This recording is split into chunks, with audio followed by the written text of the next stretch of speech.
5 years of construction. Grade 1 listed. 5,000 workers. £800 million. Britain's gateway to Europe. The country's biggest railway project in over 100 years.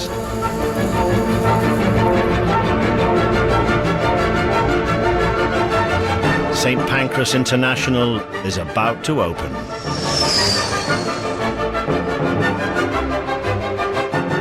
Huge financial incentives and personal reputations are at stake. And for many, the project should be the pinnacle of their careers.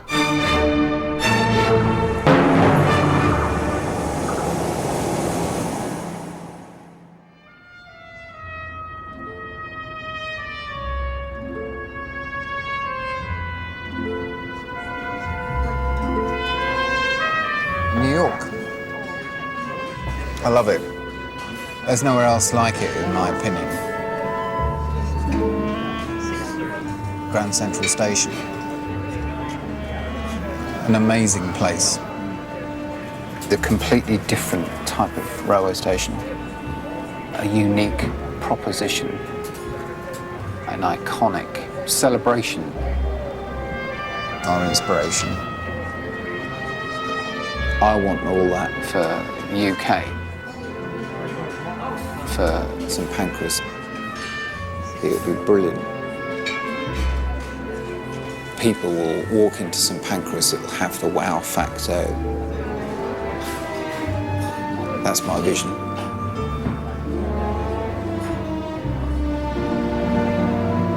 It's obviously worked for New York. Will it translate in London?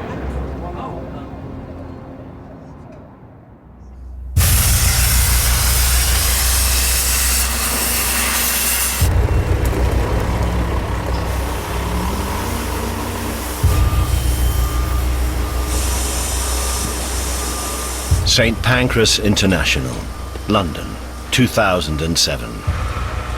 The base build is over. The tracks are laid, the power's turned on.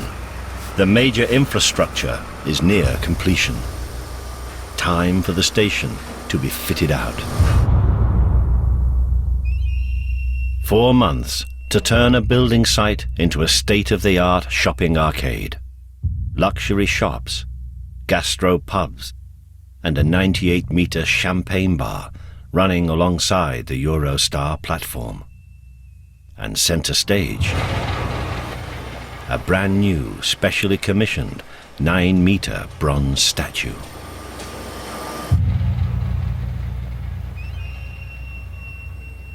The ambition is to turn a 19th century building into a 21st century icon, a Victorian megastructure reinvented for the age of gloss and cappuccinos. And responsibility rests with project director Mike Luddy. After a research trip to New York, Mike is back in London. Here you go. Oh, there's another one here. Come on, come to Daddy. It's okay. If that's the station the architects are going to deliver us, what we're trying to develop here is a completely different type of railway station. You know, this is the end of a £6 billion project that's involved thousands of people. It is actually going to be quite an iconic celebration for the UK. This is a success story. It's on time. It's under budget. It's so you don't want to do it half cock.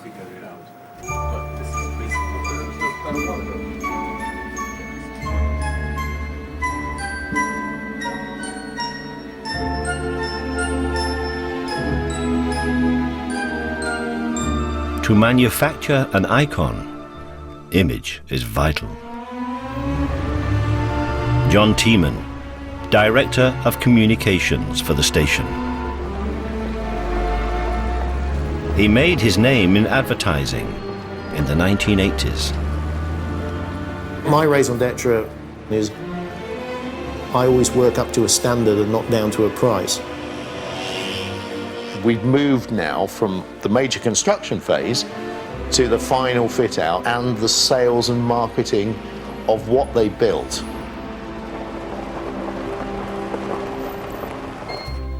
The image that we create for the station is incredibly important. Yeah, we'll do it down there, small only. All right. John and his team have to ensure the world knows about the iconic and elegant station Mike wants St Pancras International to be.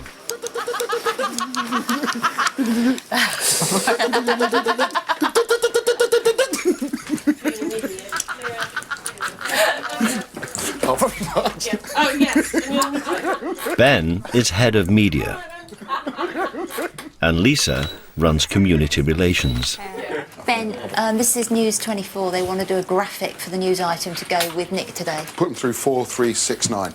Bear with me a sec. I'm going to put Ben Roos, our head of media, on. Won't be a second. Check it out.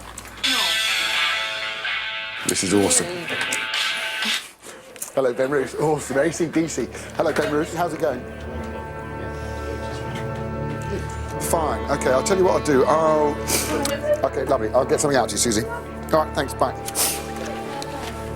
OK, yeah, people, let's give it our all, yeah? One team there, yeah? Come on. Oh, Yeah? shut up.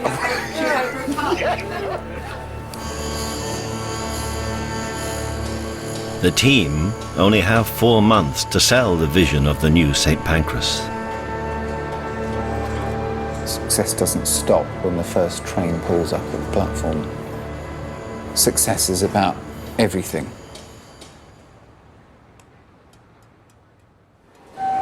Train 9012, the 909 departure. Come on, trolley dollies. You need to give it a bit more of a wiggle. One foot in front of the other when you're model walking.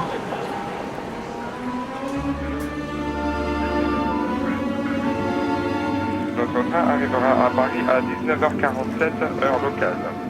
John and Mike have decided that they and their assistants should be the St Pancras Arts Committee. It's their responsibility to oversee the design and build of the statue. There you go. Can you just imagine coming off a Eurostar train towards the statue? I think it looks very That's good. amazing. What an iconic structure this piece of art will be. Yeah, this is quite a substantial piece. You know, the idea is it will become the romantic meeting point in London. It will be a great talking point.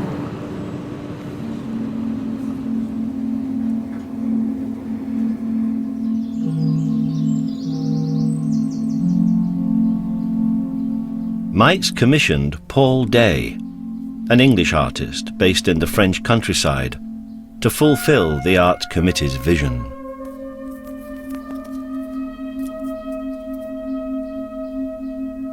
When we had the first meeting, I went off tingling with the excitement of possibly being able to get this project.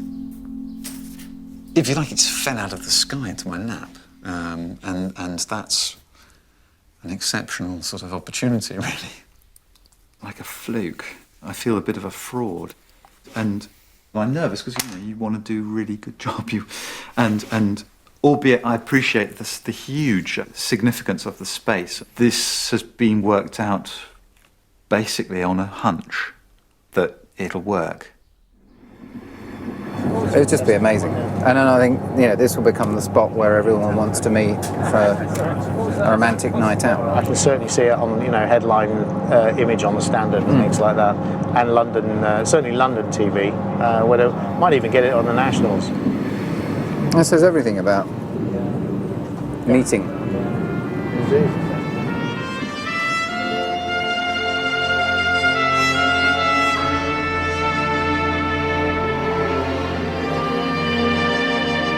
This is the way, isn't it? Yeah. I think that's a couch, isn't it? I'll tell you what, I hope he's got some coffee on. I'm bloody freezing.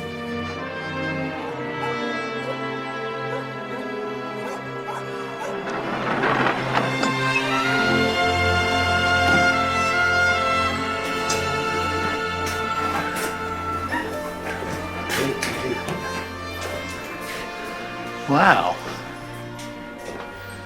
Anyway, yeah, it's the larger version, but I'm still sort of thinking that I'd like to get. I mean, I just tried to get a twist into the body pose and give it a bit more, that turns it a little bit. It could be a little bit more interesting. I don't know. Anyway, I need to find more curvaceous forms, I think, on that side. And I'm wondering also whether to give the guy some buttock, so that they're two bums really, also that you can make out underneath. So there is a sort of latent sensuality. I don't think you need to see his buttocks. It wants to be. This is a bit a dancer's bum. Yeah, exactly. Yeah, ballet dancer's bum. That might have. But with their faces touching, I think it works. I mean, I think it does work as a sort of an idea. With the longer champagne bar in Europe, with the gastropub, with the casual dining, with the clock, it becomes this fabulous space. This will draw a lot of people to the station. I mean, it's incontournable. C'est un fait. It's just you just can't fight. Things that are written in stone, as it were. So, I mean, like Rodin's Kiss crops up all over the place. My ideal scenario is that you find this on the pavements of most of the streets in Europe because it's so well known, so desired. Because nobody's got bored with the Eiffel Tower. You did have the T-shirt. And the mug. And the mug. I've got a number of collectors who might be interested in, Jeffrey Archer may want one. The process to make St Pancras International world famous is underway. And to celebrate the age of major construction, John Tiemann has commissioned a coffee table book to commemorate this major achievement. John's handpicked Brian Griffin and Greg Horton to produce the book. Now, can you turn round to me, like as if I really caught you privately? Yeah, that's it there. Sort of. Mark, can you lean back a bit, please? And then forward. That's it, Mark, and... Steve's got a good mouth, isn't it? Very good mouth.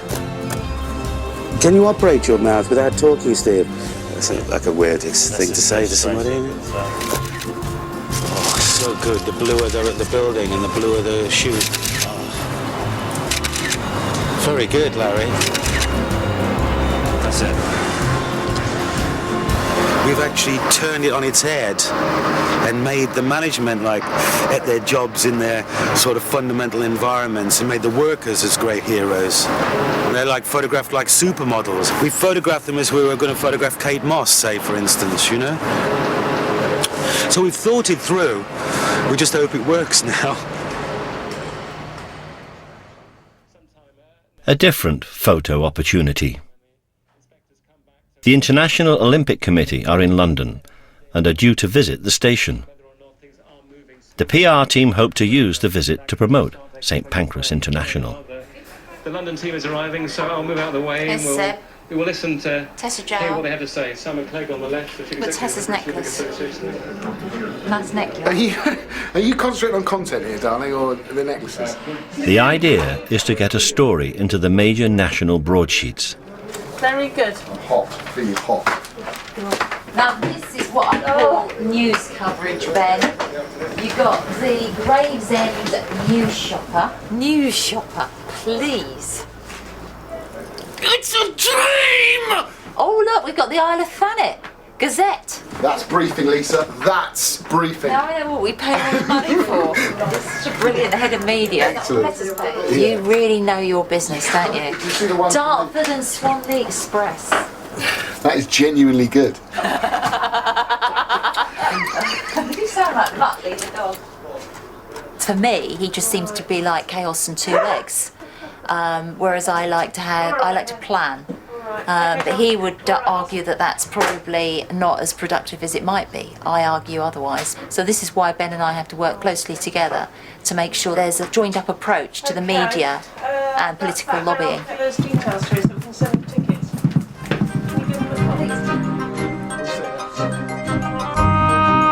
To show off what has been achieved so far, the International Olympic Committee will be taken on a Eurostar from Stratford through the new tunnel and into St Pancras. Hello, hi.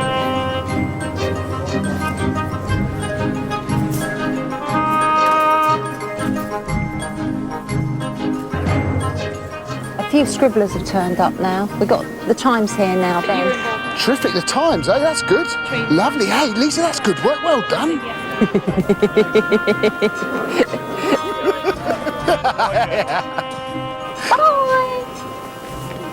Probably start in about 5 minutes.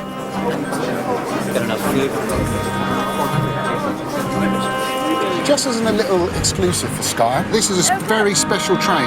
That is the train that carried the Queen. This is the fastest train in the UK. Just did the 335. There you go, it's even better than Queenie. Right, there's a little Sky News exclusive. How's that? Eh? Yeah, cracking, eh? We've just asked Seb to go first on the escalator because all the cameras are down the bottom. So just tell us a little bit about the train that's being used. This is a special Eurostar train, named Entente Cordiale. The Queen used this train to travel to France back in 2003, travelling at close to 335 kilometres per hour. Finally, how is work?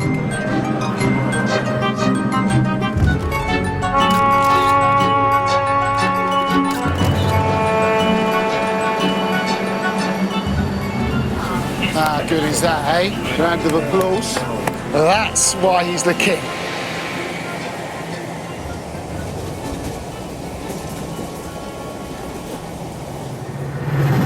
The PR team is pushing the vision into the public domain. Mike Luddy has reached a new milestone. He's just convinced the people who run the rooftop restaurant at the Gherkin, one of London's landmark buildings, to run the 98-metre Champagne Bar.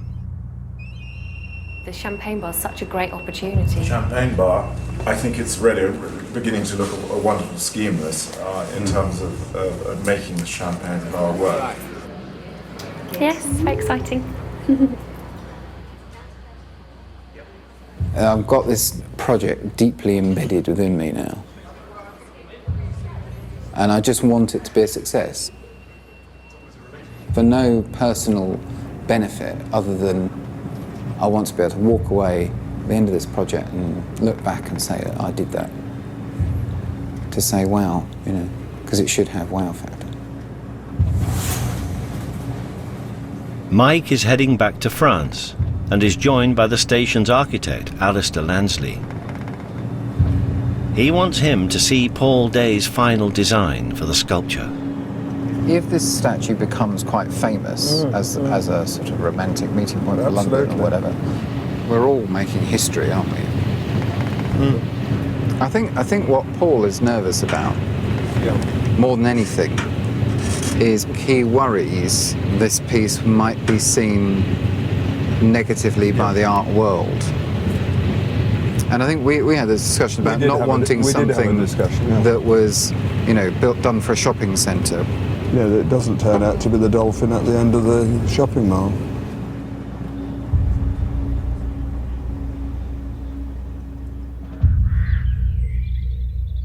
John Tiemann, Director of Communications, has ridden all the way from England to join them, so they can sign off the design before it's cast into a 9-metre statue.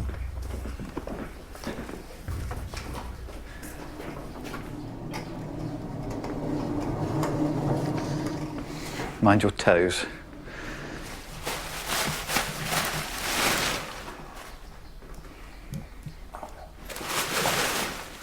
Wow.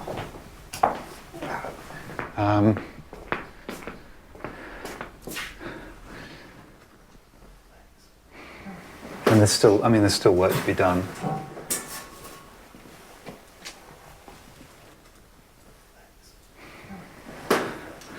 What I've tried to do is to find a balance between naturalism and formal classical abstraction. It borrows heavily from art of ancient civilizations in a way. What I'm looking for, I think, is purity of form, and I think their heads are quite Greek, actually, early Greek, pre-Hellenistic Greek, and therefore, you know, the straight noses and so forth. The one thing that struck me is her shoes. Shoes with those sort of straps always look a bit tarty to me, and I can hear my wife saying, Why is she wearing those shoes? Those shoes. It's the ankle strap that gives it that. Are they timeless classic shoes, or are they out-of-date shoes?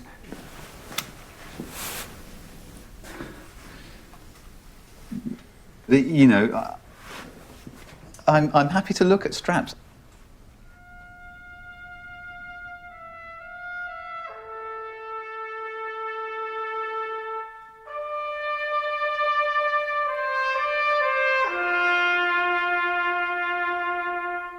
With the straps gone, the statue is deemed fit for the new station. It will be called the meeting place.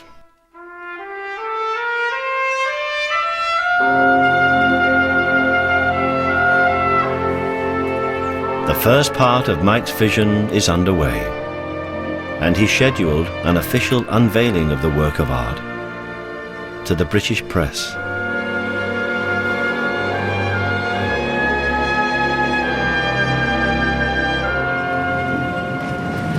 So what we're going to try and decide is who do we want to come and unveil on that 14th that will give it profile and... Jeffrey Archer. I just said it. Jeffrey, because he loves Paul. Do you know Sophie Marceau, French actress? We could have her and Colin Firth together. I love the risk. The risk. That's all I'm saying now on the subject. I love the risk.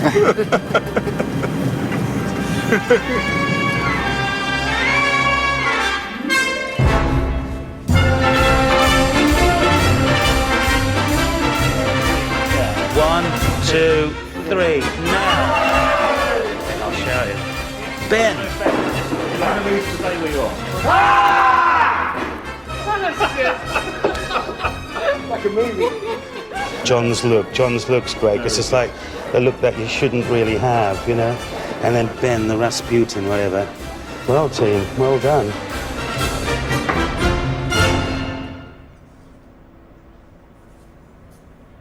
The photo of the PR team concludes work on the photographic book. Brian and Greg have to decide which pictures will make it onto the pages. You know, I think it's difficult for some people to understand how sort of a serious angle or serious nature that we are approaching this, and actually we see this as art. That's one of my favourites of the whole complete project. Yeah.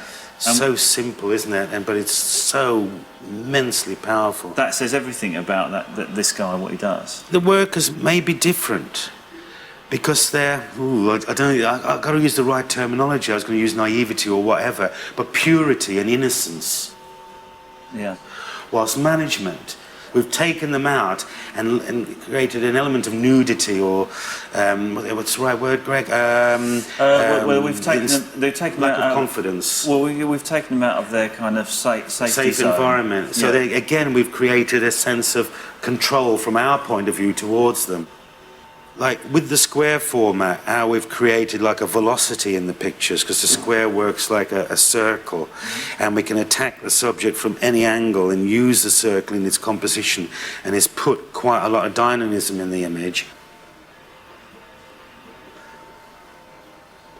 What do you think about that, Greg? Yep.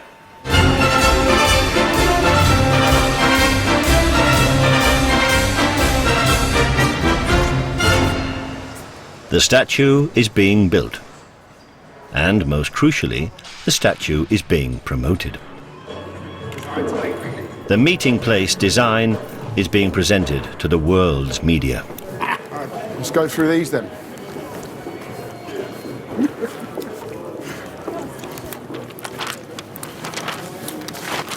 Oh my goodness, that's brilliant. You've got a few column inches. Longest champagne bar. No, that's brilliant. That's nice.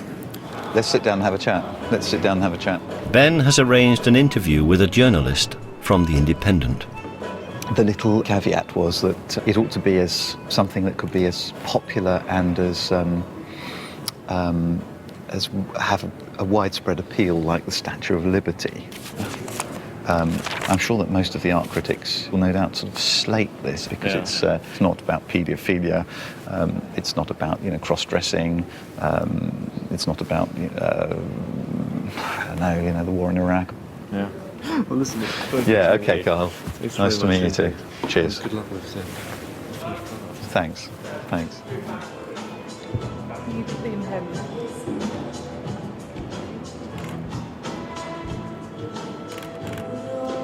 This is like the cherry on the icing on the layer of the cake. To have a major landmark in London, I'm sort of suddenly going to be saturating London with sculpture, which is really quite amazing. Faced with the history of art, I never thought I'd ever be able to do anything serious.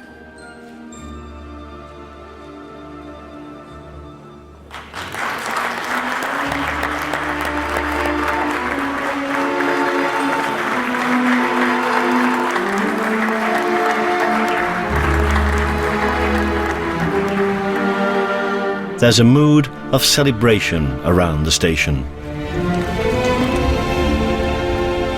And a huge party is thrown for the people who've worked on the project.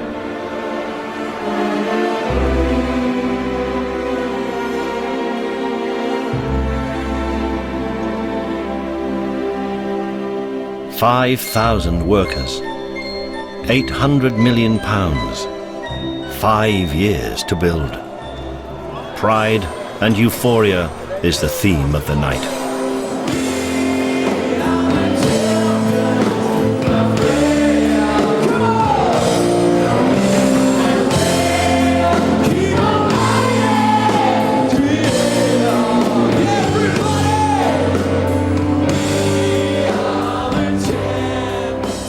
I can understand why they're celebrating. It is a major achievement. But we're not finished yet. Yes, all the tunnelling and all the technology on the line of route is fantastic. But for every retail unit that's not open is money we're losing. It's millions of pounds, a lot of money. For the engineers, contractors, managers and everyone who built the station, most of the hard work is over. Their time on the project is coming to an end. Mike Luddy still has to complete the fit-out. He may have his 9-metre statue, but as yet, he's got no shops, no bars, and no restaurant. What isn't acceptable to me is that a customer walks in and there's hoarding everywhere.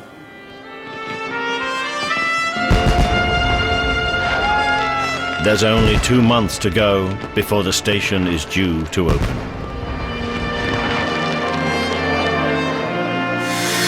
It's not my fault. No. It's your fault.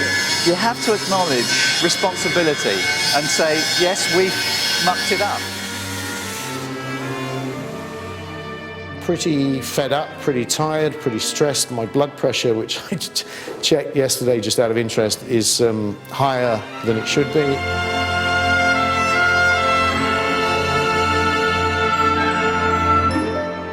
And the story continues on Tuesday at 10. Next on BBC Two Newsnight.